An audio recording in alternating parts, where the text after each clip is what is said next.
and she has previously served on the Great Lakes Regional Board of Trustees and currently on the Southeast Unity Region Board.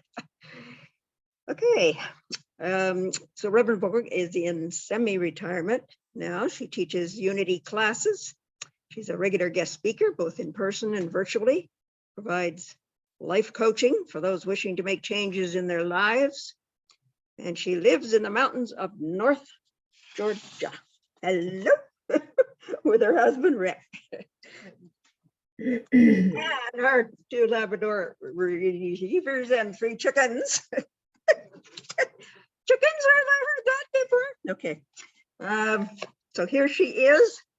Talk about living in hope.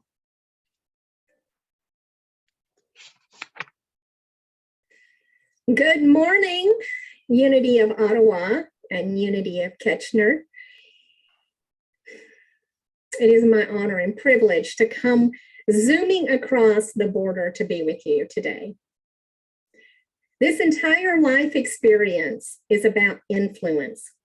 It is about what we can do with the power that has been given us. This lesson shares in a positive way what God is doing in your lives. And it's about motivating you to share the specialness that you are when you form that partnership with God and the power of your influence. It is about your circles of influence and how we can change ourselves, each other, and in turn, change the world. So here we are, coming together across space and time on this first Sunday of Advent. Thank you so much for inviting me to zoom in and be with you.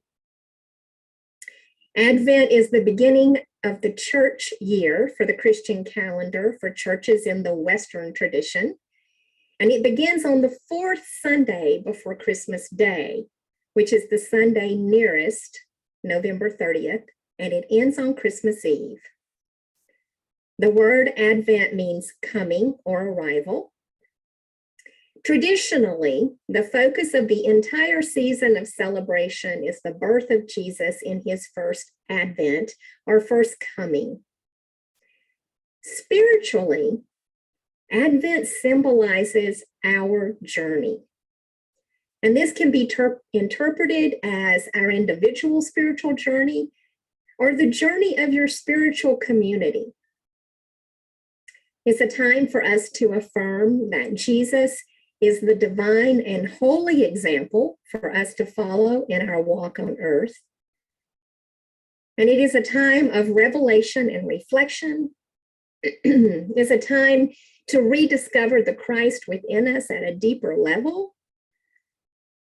And it's a time for realization that we are all connected to a power greater than ourselves and connected to each other.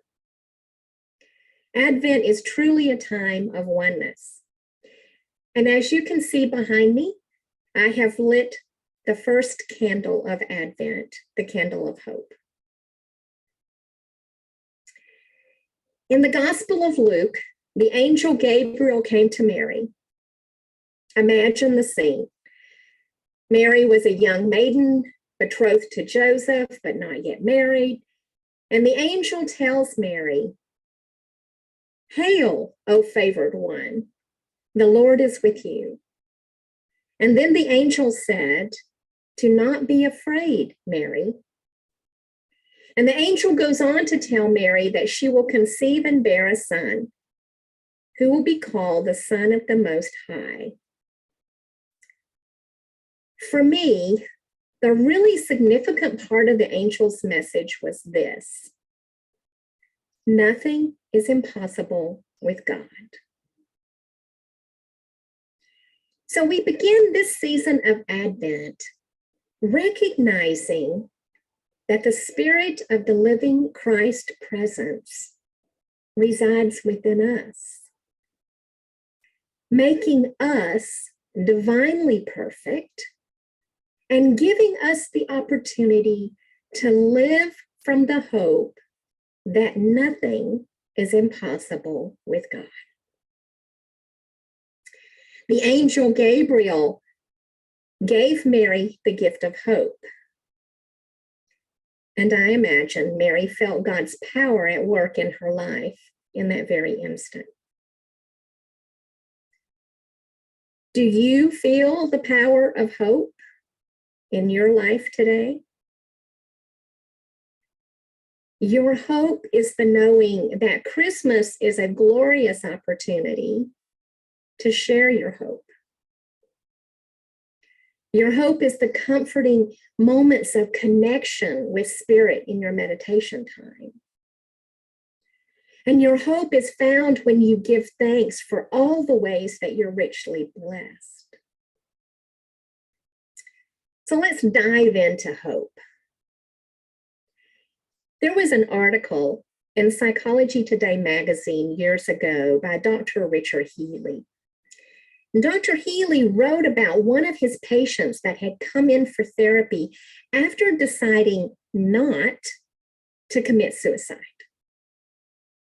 One day, the man had decided that life was just not worth living, and he was driving to a bridge in his hometown, and his intention was to jump off that bridge and end his life. He stopped for a moment at a traffic light, and he glanced over at the sidewalk, and there an elderly lady looked him right in the eyes, and smiled at him. And he found himself smiling back. As he continued to drive along, he thought, maybe the world was not such a bad place after all. Suddenly, he felt hopeful for the first time in a long time. Could that old lady's smile have uncovered something in him that he thought was dead? He thought maybe his hopelessness was in him, and maybe he could get help. Maybe he could change. So he decided to seek that help, and he decided to live. All because that elderly lady smiled at him. Think on this. An old woman smiles at a passerby. She doesn't even know the man, but the implications of that act are enormous. As a result of her smile, a man made a decision to live, and he goes on to touch other people's lives. Notice that the therapist wrote the article for a national magazine, and now you and I have heard that story. And I bet that story and the woman's actions will change the way we greet the next passerby we meet. If the man had passed you, what would the outcome have been? Would you have smiled? Would the man have felt your gift of hope? Imagine that man not only chose to live, but he chose to marry and have a family, and one of his children or his grandchildren or his great-grandchildren, or who knows what his prodigy might have done. They may have gone on and performed some significant act that we don't even know about. How would we know? We don't know. But what I can tell you is that in this rhythm of life, the potential is there for both lives to be changed. One life touches another life, and the potential is there to change the world. Just as Gabriel's message changed Mary and ultimately changed the world, each time we pass along the gift of hope, that same potential is possible. So I want to share with you the law of 250.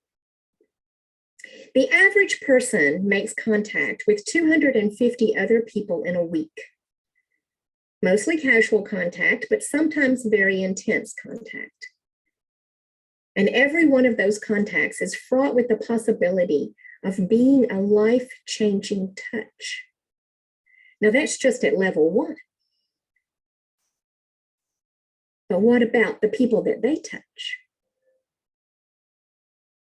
There was a mathematics professor who challenged the rule of 250 contacts, saying, there's no way I have contacts with 250 people in a week. Of course, I see my students, but I see them every day. So the professor was challenged. He was given a counter, and for a week, he was asked to carry that counter in his pocket. And every time he came in contact with someone, to push the counter, but not to count the students or the people in his family that he saw every day more than once. The professor came back after a week astonished that he not only had 250 contacts, but he actually had 518 contacts in that week. 518 possibilities to smile at passersby and give them the gift of hope, to touch their lives in some small way. Some of you may remember the movie 6 Degrees of Separation. It's based on the concept that we're separated from any other human being by only 5 or 6 degrees of relationship, separation, or a circle of influence. Stanley Milgram did a study called The Small World. He studied networking. He studied all the networks of family and friends and business associates for an experiment. Milgram wanted to see if he could get a letter passed from one randomly selected person in Nebraska to a randomly selected person in Boston. Now, the letter could not be mailed. It could simply be passed from friend to friend. Milgram wanted to see if these kinds of contacts would allow the letter to get through. He found that it was not only possible, but very probable every time.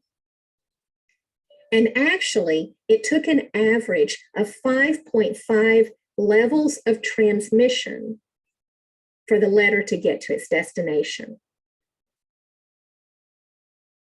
Here's the bottom line of what this means in our lives. Today, we have the opportunity to decide that we are going to give the gift of hope this Advent season. You and I can commit to being a positive influence in the world. Now, what might that look like? Let's say that you have 50 friends, and each of those friends has 50 friends. That means the original group, you alone have 2,500 contacts. Now, every one of those contacts have 50 friends, and you now have 125,000 contacts. At level 4, each of them has 50 friends, and you now have over 6 million contacts. If you go on to levels 5 or 6, can you see how your influence can possibly touch every person on the planet? Imagine that. What a difference you can make by simply agreeing to allow God to come through you and give the gift of hope. Here's a personal example. Last year, a young man in his late 20s showed up to do some day labor work for my husband, Rick, and I. Jeff, not his real name, was at a hard place in his life. On the very first day, he and I were working in a large landscape bed, pulling weeds on the hillside by our driveway. And in the first 20 minutes, Jeff told me everything bad that he believed about himself. He told me that he had gotten into drugs. And when he spoke, I could see the blackened decay in his teeth that is the telltale sign of methamphetamine use. Jeff still had his license, but he had lost his truck, stolen by other addicts. He was in trouble with the law. He had been under a court order to attend a drug and alcohol rehab program, but he had so far not been motivated to do that. He knew that if he refused the court decree, that he would go to prison.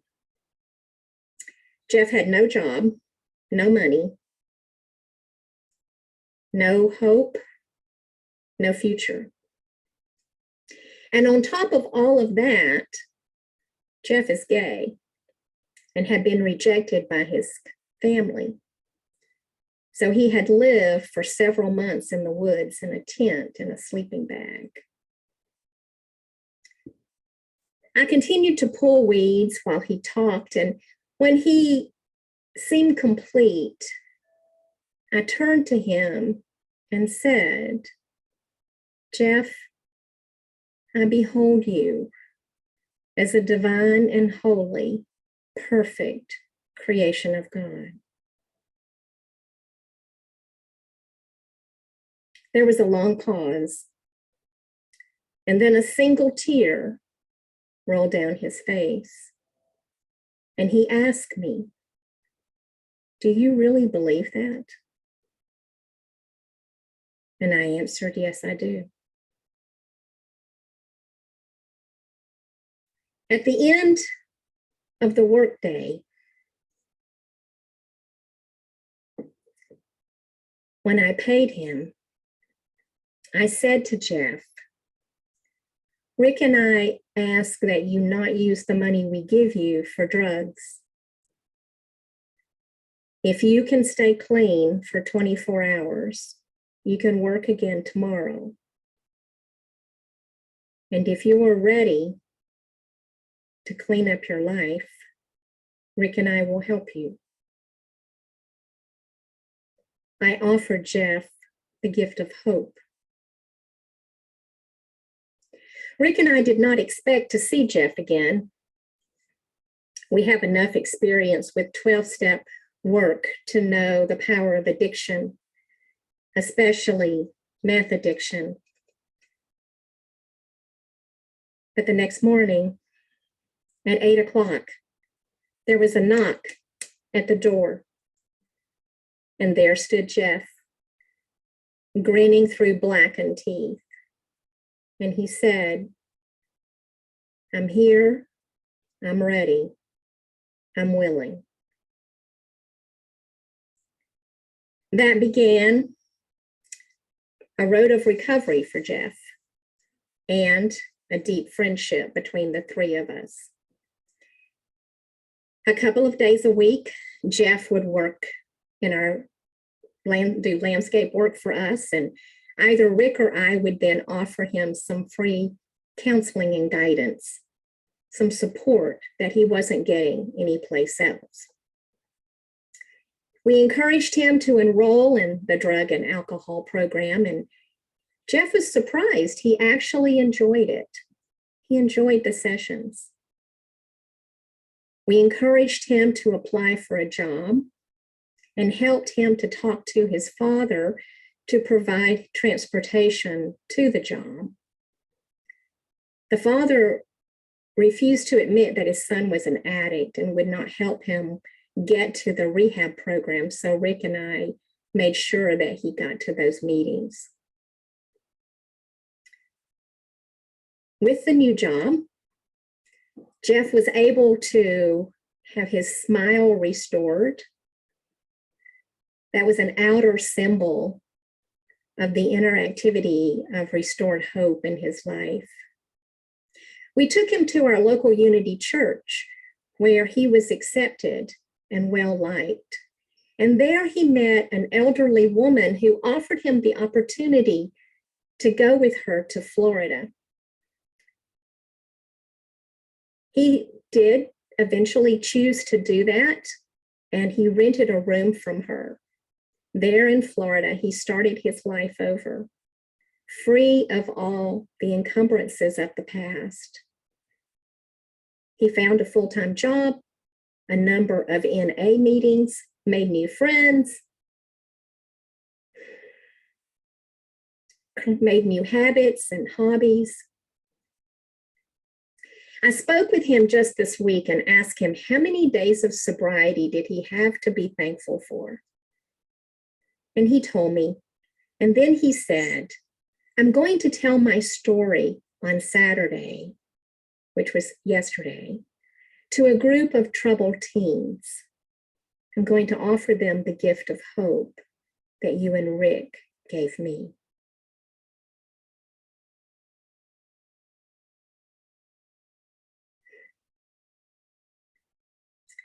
One life. What a difference that one life can make. I am very, very aware that what Jesus said is true when he said, you are the light of the world. You see, the real difference that I make in the world is through you and your contacts. This is where the magic comes in. I'm not going to change the world, but if I can encourage you to take the gift of hope and share it with your contacts, then you or someone you know may make some significant changes in those circles of influence. The angel Gabriel said, Hail, O favored one, the Lord is with you. Do not be afraid, for nothing is impossible with God. Let us pause for reflection and meditation. I encourage you to find a comfortable place. Find your breath in your body. Breathing in and out through your nose.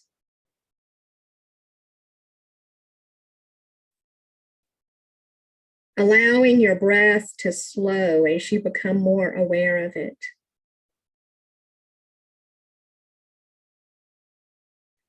If you are where you can comfortably close your eyes, go ahead and do so. Your mind has a propensity to lean toward hopelessness. Actively seeking out moments of hope, you can reroute your mind to shift out of that hopelessness.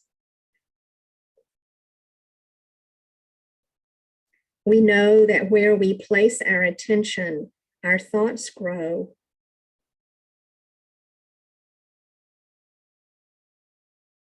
If you look for pleasant experiences, you will find them.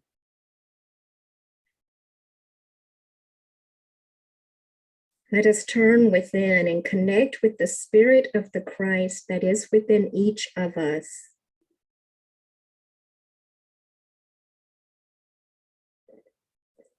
What can you find in your life today that will give you a feeling of hope?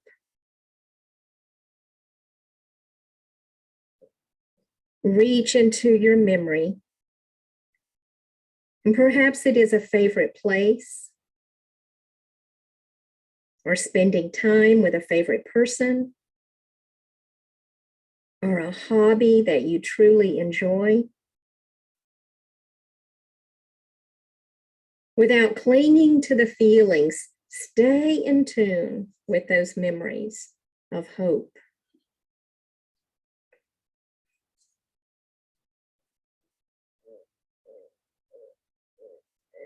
Bring to mind those moments, the small ones and the big ones, that have recently happened in your life that gave you hopeful feelings.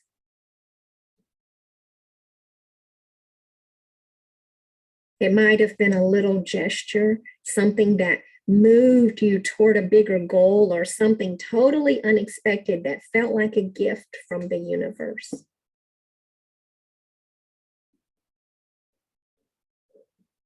Even if you must go further into the past, search for your unique, hopeful moments.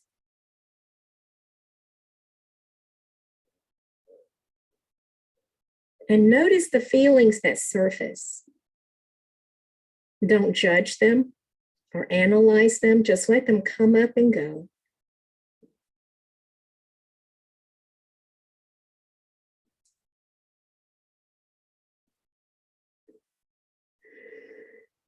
Bring to mind the image of a person who has been encouraging and optimistic for you, someone who evoked feelings of hope and love and acceptance. It can be someone whom you have never met or even a fictional person.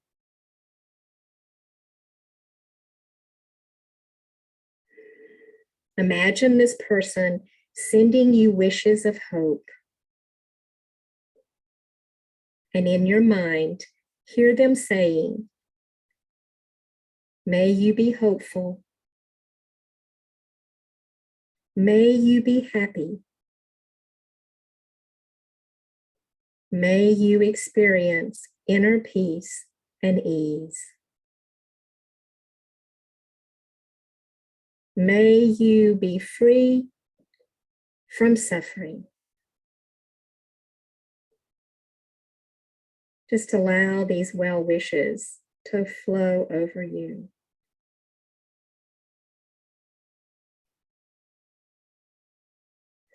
Allow feelings of love and hope and acceptance to grow in you.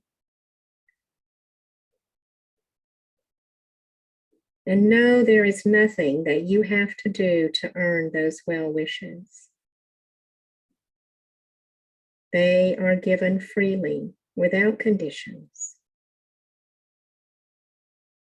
Just take a few breaths and bask in that energy of hope.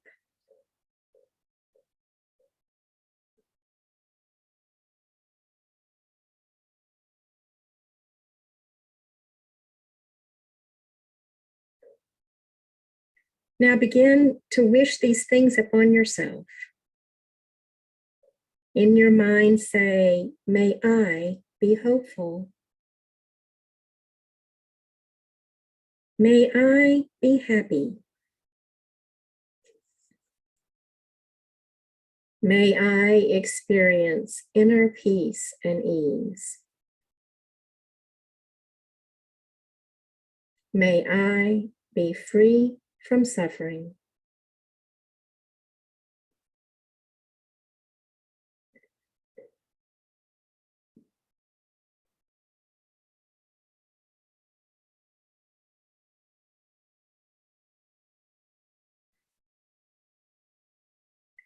Now you may wish to share these well wishes with others on the planet. You may choose to send these well wishes to a specific person or persons, or to your church family, to your country, or simply allow the well wishes to wash over the entire planet. May you be hopeful. May you be happy. May you experience inner peace and ease. May you be free from suffering.